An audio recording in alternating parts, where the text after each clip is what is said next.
shift focus back to the AI summit itself. I'm going to request Rishabh and Pragya to come right back to that because, when it comes to artificial intelligence and the AI summit itself, India is leading the revolution, not just participating in it. And that's why the AI summit is so crucial, because today we're going to see in just moments from now the actual first inaugural leadership summit where the Prime Minister, the French President, along with other top leaders globally will be participating.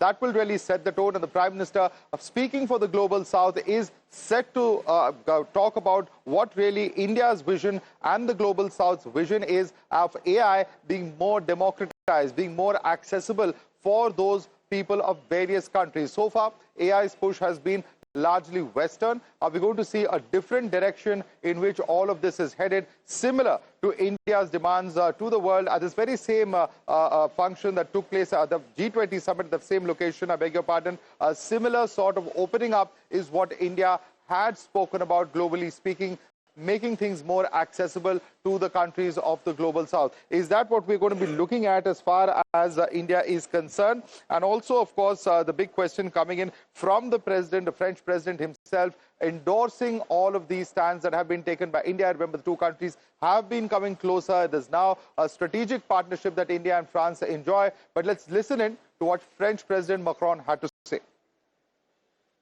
According to the 2025 Government AI Readiness Index, India is in the top tier of nations for public sector adoption, driven by its world-leading digital public infrastructure. So India does not just participate to global innovation. India leads it, from Silicon Valley to the Champs-Élysées, and from technology to culture. The question is no longer whether India innovates. The question is, who will innovate with India? And France is the unique clear answer. We are here, we want to be here with you, and we are not leaving.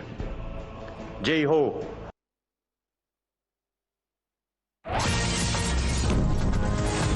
Along with Prime Minister Modi, there will be participation of French President Macron, UN Secretary General. Top industry leaders are also going to participate in the India AI Impact Expo and the Leadership Summit that is going to be held. They will, of course, be visiting the various pavilions at around 11 a.m. this morning as well. My colleague Pragya continues with us. Pragya, very, very crucial that the Prime Minister, of course, is going to be leading. He will be flanked by various world leaders and heads of state. In fact, if I can just very quickly show you, those are the convoys that have already begun arriving at the Bharat Mandapam of the various world leaders. You can see those vehicles that are making their way to the Bharat Mandapam, which is that circular building behind me. Looks sort of like a spaceship, in fact, if I can say so. And you can see the convoys of the various top global leaders that are actually entering the Bharat Mandapam, and the iconic Narendra statue that you can see driving right past that into the Bharat Mandapam even as we speak. All of these world leaders are in fact going to be part of a family photograph that is scheduled to take place in just moments from now. And very crucial that following the leadership summit that we're going to be seeing this morning, we are also going to be looking at how they will be visiting the various exhibitions as far as the AI Expo is concerned and participating in that as well. Let me go right back to my colleague Pragya. Pragya, the dignitaries have arrived. We've seen those convoys now making their way through the Bharat Mandapam. Take us through what exactly will be happening through the course of the day today. Pragya. Absolutely, Madhav, and these visuals are very powerful. During the Prime Ministership of Prime Minister Narendra Modi, he has ensured that India becomes a stop point for all the international agencies and also the countries to start discussion, deliberation on very important policy issues here. And that is why after G20, where Prime Minister also gave a vision for Global South, it is AI Summit, because everyone knows that AI is going to be here. It's a future, and this is why Prime Minister is ensuring the platform becomes Bharat, and we will build the infrastructure as well.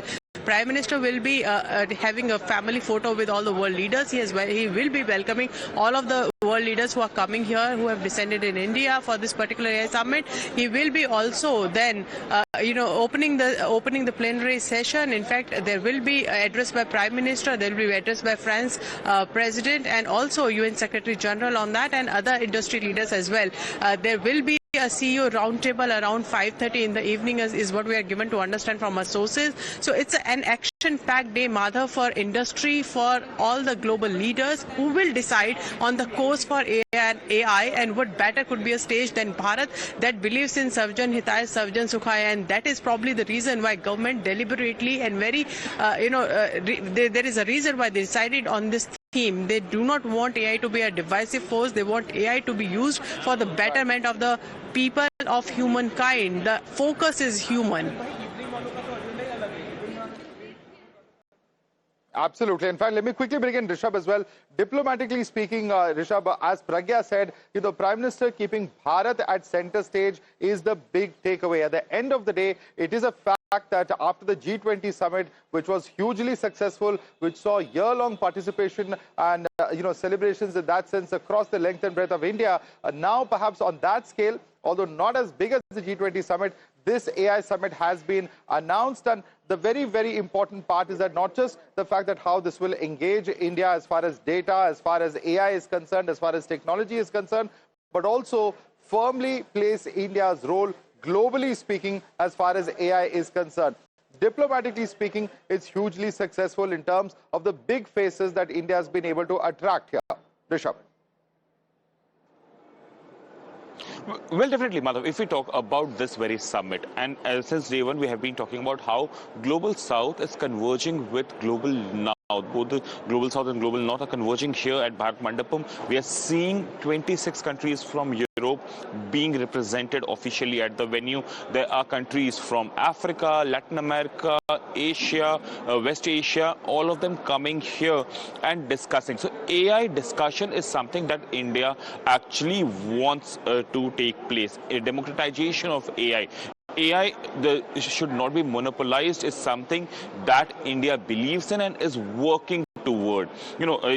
AI summit might not be as big as G20 summit, but the diplomatic aspect of this AI summit remains at the same pedestal. If we talk about, India wants to be showcased as the de facto leader of AI in Global South, where it can assist countries like Mauritius, like different countries in Africa, South Asia, Latin America, and ensure that the benefits of AI is equally distributed, or for that matter beneficial to the global very South significant. countries. In fact, the message from the Prime Minister is what's eagerly awaited. What is the message? What is the vision that the Prime Minister will share with all the world leaders who are gathered at the Bharat Mandapam right next to me? That's going to be something that we're going to be watching out for. Rishabh and Pragya, stay with us. My colleagues will also be reporting from different parts of Bharat Mandapam as well as the Pragati Maidan complex, where they are spread out. For the moment, we're slipping into a very quick break, but we'll be back with the very latest from this leadership summit.